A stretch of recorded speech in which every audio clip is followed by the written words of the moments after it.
Good morning, y'all. I got I guess a quick message for y'all. Mostly every day well, not every day, but a lot of times when I be driving, I always think about this. Because in the trucks, when I started driving trucks, I started using cruise control in the truck, and I just think that's like the coolest thing ever. And in my old car, I couldn't figure out how you use cruise control. I thought my cruise control was broken for real for a long time. And then I realized by accident that when you do cruise control, when you turn it on, you gotta set it. And I didn't know. I thought once you press the cruise button, it's supposed to automatically set. So when I would try to do cruise control in my other car, I would always, it would never work. And I'm like, okay, I press cruise, but then I take my feet off the pedal, and it would just slow down. I'm like, why is it not working? And by accident, when I got my new car, I did cruise control, and I was like, oh, you gotta set it. And I realized the whole time my cruise control wasn't broken. I just didn't know how to use it. So, oh wow, that might have been a message in itself there. That wasn't a message, but I'm gonna go back to that real quick. But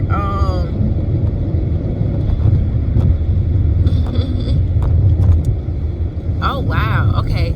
So yeah, I'm gonna go back to that. Like that. Let me go back there real quick. Let me stay right there real quick. So yes, when I just said that a lot of times, if my cruise control wasn't broken, I just didn't know how to use it. A lot of times, and it's not the message I came here for, but I'm gonna go ahead and say this real quick though. But a lot of times it's not that our spiritual gift is broken or that we don't have a spiritual gift. A lot of times it's just we don't know how to use it.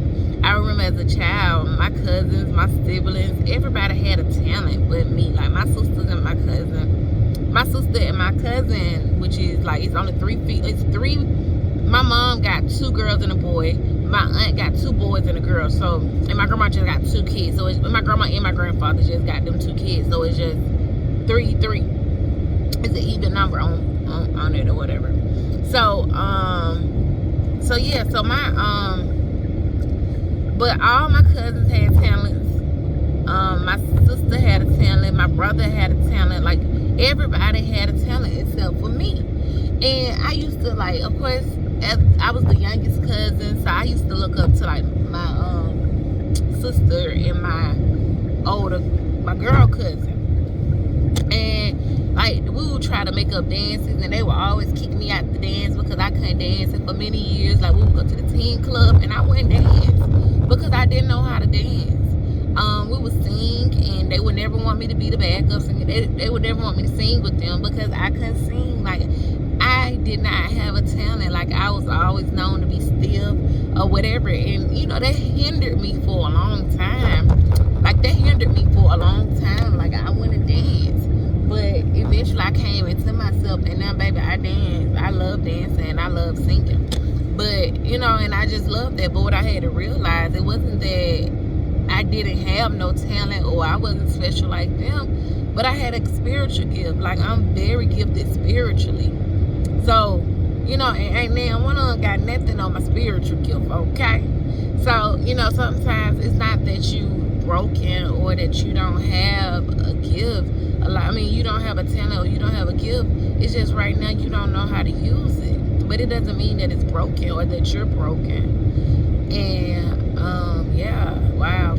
That wasn't what I came on here for, but I guess somebody needed to hear that. And then, okay, but what I came on here for was cruise control. Let me get back in there, though. Get back in cruise control. But what I came here for is cruise control. What I noticed is, like, with the trucks, like, me, when I drive cruise control, if I'm going, like, a straight road, or if I'm on a highway, I say. But, like, once I get, like, around the mountains and all that, I ain't going cruise control. But I see a lot of them people be doing, a lot of the truck drivers be driving in cruise control. And I be looking like, well, they be driving fast or whatever. They be passing me. They pass me because, baby, I be scared around the mountains. But what I had to realize was, what I noticed was, just noticed this morning because I'm in my car, and this car, he was behind. No, was he? He was behind me, and then he went ahead of me. And I wasn't in cruise control at the time, but he was behind me, and then he went ahead of me. And then I kind of got focused because I wasn't focused at the time, but I got focused and I put my car in cruise control. And sure enough, I got up on him, and then I passed him. But let me tell you why though, because and I'm telling y'all, well, first off, the message is get in cruise control with God. Let God be the driver. Let God be the driver of your life. Let him be the driver, you be the co-driver, and get in cruise control with God. Because sure enough, when you in cruise control, you stay on that straight and narrow. And when people is not on cruise control, it's like the speed, like your speed go up and down. I noticed, so when you have your feet on that pedal, when you have your feet on that gas, and you can control it, you be hot and warm, hot and warm. I mean, hot and cold, hot and cold, hot and cold. You be up, down, up, down, up, down. Like even me yesterday, I was everybody, y'all know I was excited. Y'all seen one of my video about what is love or whatever. I was so excited about Valentine's Day, and I still so excited about Valentine's Day.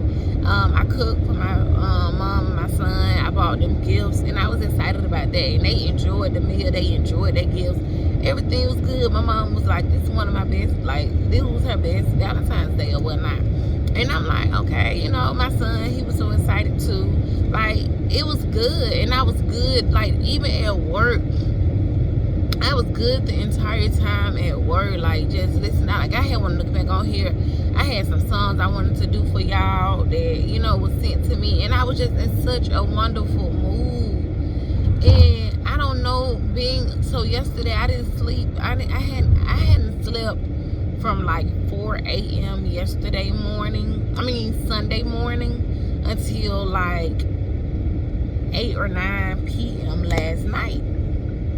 So I don't know if me being tired caused me to kind of get discouraged or whatever. Start to play with my mind or whatnot. But I had got on the phone. I had a wonderful phone call with my best friend. It was so much. I had so much going on yesterday that was so good. But some kind of way the enemy creeped in with just one phone call that I get all the time. And it just changed my whole mood. And it put me in a way or whatnot. Well, no, I lied. It wasn't that one phone call. That phone call just pushed it even deeper.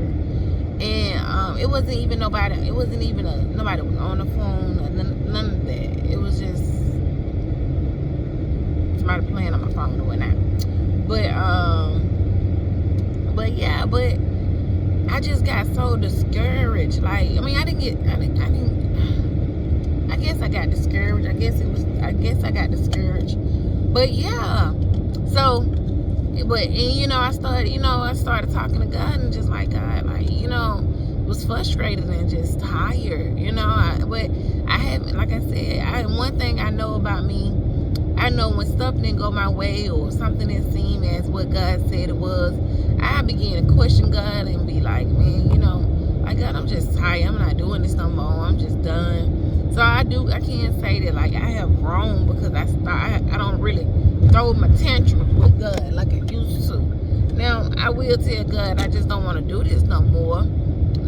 Whatever he's telling me to do, but I don't really be throwing my tantrums with him anymore. And so that's growth. But when you let God, when you really truly trust God 100% with your life, trust me now, doubt will come in. That's just the enemy because he don't want us to lean on God 100% in our lives. But doubt will come in. Doubt will come in. Fear, anxiety, depression, all that will come in because the enemy don't want us to lean on God 100% with our lives. But we got to put our life on cruise control with God. Because, okay, so I think I kind of jumped over and I missed what I was trying to say. But at the end of the day, so the car, he was behind me and then he got in front of me. And then I got focused. So when I got focused, I was like, okay, I'm finna, and I wasn't studying him, but I just, I was like, I need to catch up because I'm running behind. So I put my car in cruise control and I got up my speed. And I left my car in cruise control. And he was about like a good quarter to a little less than half a mile ahead of me. And I noticed like he I was getting closer and closer to him. And I'm like, okay. And it just clicked to me again. I'm always talking about every time I do cruise control and I notice how I start passing people, I be like, dang man, it's a message. But yeah, so I put my car, so I started getting closer and closer to him. And sure enough, I eventually passed him. And he caught back up a little bit, but then I passed him and now I done lost the man. He caught back up with me and then I passed him again. He caught back up with me once I passed him. And then I passed him again. And after I passed him this second time, I lost him. I done got on a whole nother highway and everything. But I lost him. And what I realized is, like I said, I said that part. So like I said, we be hot and cold when we driving our own life. But when we put our lives in cruise control, our life be hot and cold. Our finances be hot and cold. Our relationship be hot and cold. Everything in our lives be hot and cold when we driving for ourselves. Be up and down, up and down, up and down, up and down. You catch up, then you fall back behind. You catch up, you fall back behind. You catch up, you fall back behind. And when you cruising with God, you begin to, you stay on that straight and narrow. Everything just flows. Like, everything just flows. Yeah, it's gonna be people ahead of you and it's gonna be people behind you. But you're gonna stay right there on your path. You're gonna be right there with God in your lane by yourself. And it's so funny because at this moment it's people ahead of me and it's people behind me, but there's nobody in the other lanes. I'm on a 5-lane road and there's nobody to the left or to the right of me. But that's because I'm cruising with God right now. And and that's how you feel alone and you feel like you're by yourself, but you're cruising with God. And sure enough, God gonna have you catch up and get where you gotta go. And it ain't even about catching up with nobody else. It's just catching up with God and being what God needs you to be. One thing about God, He gonna always elevate you, but He also gonna always isolate you. So when you be in that lane by yourself and ain't nobody to the left or to the right of you, you know you got God with you. So you know you on the right path. Ooh. I'm a little emotional this morning. But yeah, you know you on the right path. And you just continue to stay in cruise control with God and just trust God gonna get you where you need to go. He's gonna get you there. Whatever it may be, whatever area you need Him in, He's gonna get you there. He's gonna provide for you. He's gonna take care of everything that needs to be taken care of. But just stay in cruise control with God. And sure enough, you'll get there. You're gonna have to leave some people behind, and he gonna bring some people to you, y'all. He gonna bring you new friends. Those friends that you lose, He gonna bring you those friends back. The money that you lose, He gonna give you that money back. The job, He gonna provide. He gonna provide. It's not even about like if He gonna give you friends back. He's gonna fill those voids however He may need to fill them. But if He need to remove things from your life for you to be able to stay focused on Him, He's gonna do that. But a lot of times, God, we don't really want God to remove things. God is telling us what we need to remove before He starts snatching things out of our lives. And what we need to do is be obedient so that God don't have to do it, because it'd be very painful when God began to snatch things out of our lives. So that's all I got for y'all. I don't know. I hope that message blessed somebody.